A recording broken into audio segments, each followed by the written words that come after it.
maybe just for the first part. Yeah, Okay. this the second part would be It's somebody difficult, yeah. else.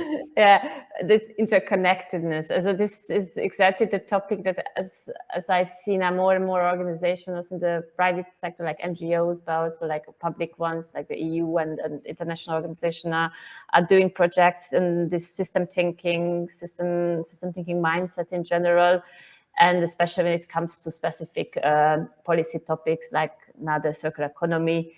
And and they are developing toolboxes, I don't know, learning modules and so on to uh, to make people raise or make those sort of better abilities when it comes to system thinking, because exactly that's a point that it's a system where we are now, and it can be changed like any other system, from an ego profit to eco survivor system if we wish so. And this we, actually, I don't like to use the we in this sense, because the we means now everybody at some point who are on the board.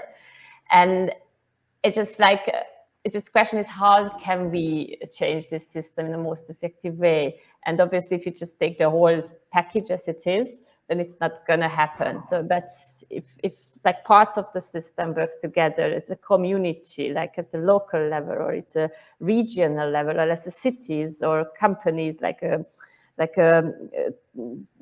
similar industries are working together, then it can create a system changes. And as far as I know, it's also mathematically speaking the correct way of changing systems.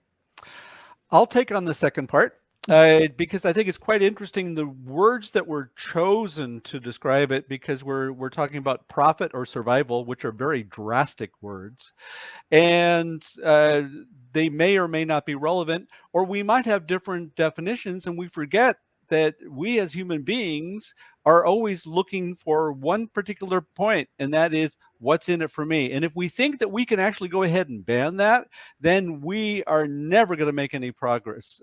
So the real question is, how do we come up with systems where the incentives are not destructive, but they're productive? And so for me, this is a system question.